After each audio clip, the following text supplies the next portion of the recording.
एक गांधी जी को, मोहनदास करमचंद गांधी को जो जिस तरह गांधी का उपाधि दिया था चंपारण, आज मोदी जी को भी लगता है कुछ इस तरह का ही चीज़ मिलने वाला है। जनता फिर से विश्वास करेगी एनडीए सरकार पे? आप लोगों पे इल्ज़ाम लगता है कि जो बीजेपी के जो लीडर हैं वो मोदी जी से सब बातें नहीं बताते हैं, बहुत बातें छुपाते हैं, ऐसा है? सबको नौकरी नहीं दे सकते हैं हम। अभी मेरे साथ मौजूद हैं मोतिहारी के बीजेपी से वरिष्ठ नेता, इनसे हम बातें करेंगे कि कल मोदी जी जो आ रहे हैं तो क्या क्या तैयारी अभी हो चुकी है। पहले तो मेरे चैनल में आपका स्वागत है सर। बहुत बहुत धन्यवाद। क्या कल मोदी जी आ रहे हैं तो उनके लिए सारी तैयारी हो चुकी है? बिल्कुल पूरी तैयारी है, पूरा जिला सज धज के तैयार है। मुख्य रूप से गांधी मैदान एक ऐतिहासिक क्षण का गवाह बनने वाला है और हम सब पूरे बिहार वासी को इस पर गर्व है कि मोदी जी आ रहे हैं और इस जिला को, इस बिहार को कुछ बड़ी चीज़ें देंगे और कुछ बड़ा सौगात मिलने वाला है।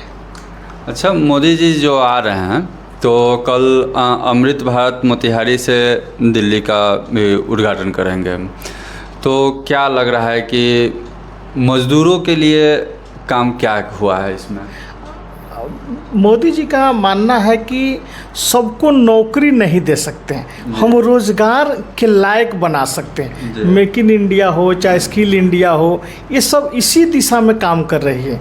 आज स्टार्टअप इंडिया जो, ये सारा चीज़ का उद्देश्य क्या है? मोदी जी का एक ही सपना है कि हमारा देश तरक्की करे, 2047 तक एक विकसित राष्ट्र के रूप में हम उभरे। और जिस तरह से आज स्किल इंडिया के माध्यम से या फिर जिस तरह से लोन का जो सुलभ तरीके से मज़दूरों के लिए, ठेला वालों के लिए, या फिर जो जिस स्तर का व्यवसाय करना चाहता हो उस स्तर के व्यवसायी के लिए जो सुगमता से लोन और स्किल जो प्रदान किया जा रहा है, ये मज़दूरों के लिए कहें या आम आदमी के लिए कहें, साधारण आदमी के लिए कहें, हर एक के लिए उन्होंने सोचा है और उसका लाभ मिल रहा है। बिहार में बहुत आवाज़ उठ रही है कि आत्मनिर्भर बिहार कब बनेगा, बिहार में स्वरोजगार का व्यवस्था कब होगा, और आप लोगों पे इल्ज़ाम लगता है कि जो बीजेपी के जो लीडर हैं वो मोदी जी से सब बातें नहीं बताते हैं, बहुत बातें छुपाते हैं, ऐसा है क्या? नहीं, मोदी जी को सारी बातें पता है। वो देश के ही नहीं, अब तो वो अंतर्राष्ट्रीय नेता है, पूरे विश्व के नेता है। उनको अपने देश की खबर कैसे नहीं रहेगी, और बिहार पर तो हमेशा उनका विशेष ध्यान रहा है। और बिहार के लिए आप मीडिया से देख रहे हैं कितना रिकॉर्ड है आपका कि बिहार को लगातार सौगात पर सौगात, और बिहार को विकसित करने के दिशा में जो प्रयास उनका हो रहा है। अन्य राज्यों की अपेक्षा चूँकि बिहार काफ़ी पिछड़ा हुआ था, तो बिगड़े हुए चीज़ को बनाने में थोड़ा टाइम लगता है, इसलिए थोड़ा और धैर्य रखने की ज़रूरत है। बिहार निश्चित रूप से भारत का एक महत्वपूर्ण हिस्सा है और भारत के राजनीति में भी बिहार की महत्वपूर्ण भूमिका होती है, इसलिए मोदी जी का फोकस भी बिहार पर ज़्यादा है। और चूँकि हम लोग चंपारण से है और चंपारण गांधी जी की कर्मभूमि रही है, और आप देख लीजिए कि मोतिहारी में ही मोदी जी का कई बार आना जाना हुआ। और निश्चित रूप से जो अब की बार सभा हो रही है, आपसे एक आग्रह होगा कि एक बार उस सभा स्थल का आप ज़रूर फ़ोटो लोगों को दिखाइए। निश्चित रूप से सब लोगों को इस बात का एहसास होगा कि मोदी जी के आने से हमारे सांसद महोदय आदरणीय राधा मोहन सिंह जी, हमारे माननीय विधायक प्रमोद जी, या इस क्षेत्र के जितने भी मंत्री हैं, सांसद, विधायक या जनप्रतिनिधि हैं, सब कितने खुश हैं। और जिस तरह की जिस लेवल का तैयारी हो रहा है वो दर्शाता है कि मोदी जी बिहार के लिए निश्चित रूप से एक वरदान है, और बिहार के लिए ही क्यों, पूरे देश के लिए वरदान है, विश्व के लिए एक वरदान है। अच्छा, चुनाव भी बहुत नज़दीक आ गया हुआ है, कैसे रुझाइएगा जनता को? जनता को कहाँ रुझाना, जनता अब समझदार हो गई, जनता पढ़ी लिखी है, हर चीज़ अब सोशल मीडिया का ज़माना है। क्या हो रहा है देश में, राज्य में, जिला में, सबको सब चीज़ पता है। आप अब किसी को बरगला नहीं सकते हैं, किसी को उलझा नहीं सकते हैं। अब जो मैनिफेस्टो में जो बातें होती है, क्या वो धरातल पे उतरी है? सरकार तो अभी आप ही की है। 100% अगर उतर गई होती तो फिर आगे का काम कौन करता? निश्चित रूप से पूरी काम नहीं हुई है। कुछ काम अधूरा है, वो काम पूरा होगा और कल आपको बहुत सारे चीज़ें पता चल जाएगी, सारे लोगों को पता चल जाएगा कि आगे हम लोग का क्या रणनीति रहने वाला इस बार चुनाव में?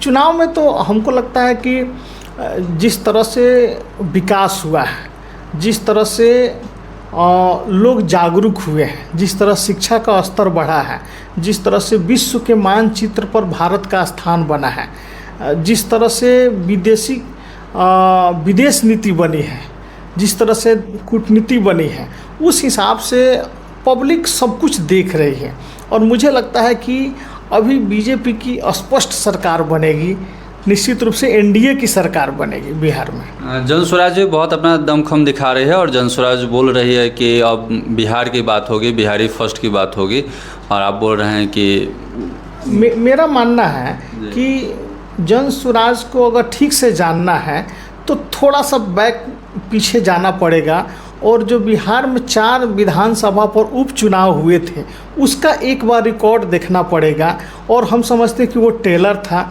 और उस रिकॉर्ड में आप देखेंगे कि 4 विधानसभा में कहीं 4000 उनको सीट आया है,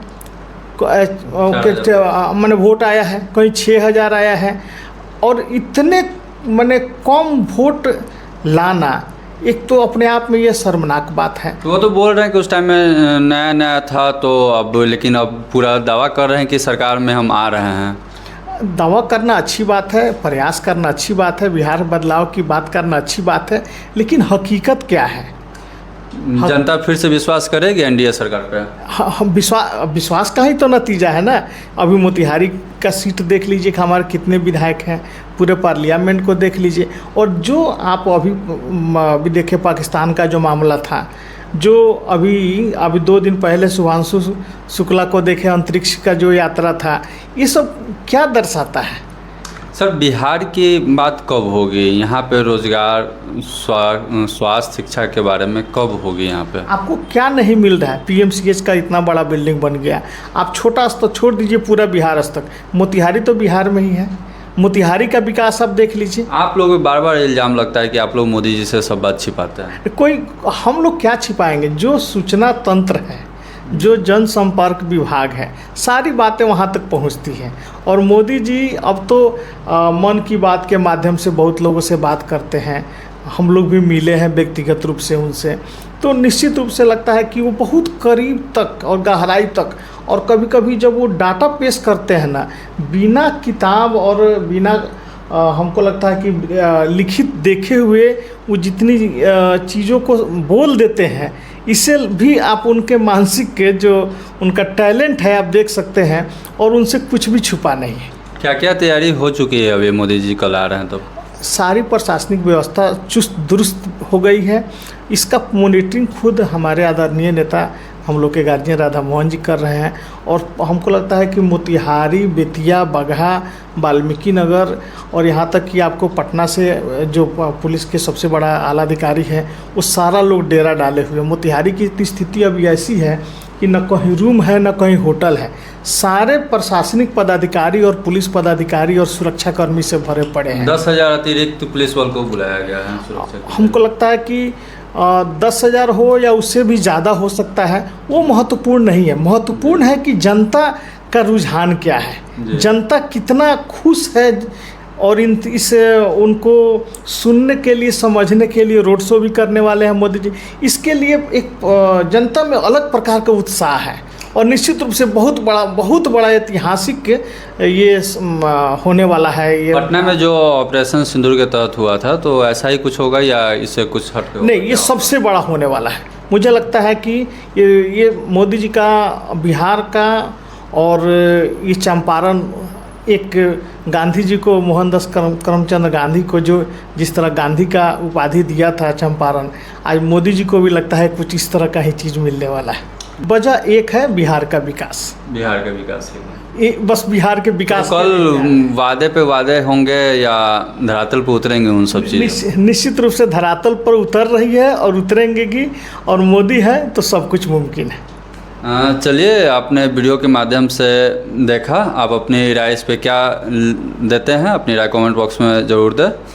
और कल मोदी जी आ रहे हैं, क्या क्या सौगात देंगे वो सब हम आपको बताएंगे। अगली वीडियो देखने के लिए आप मेरे चैनल को सब्सक्राइब करें। धन्यवाद।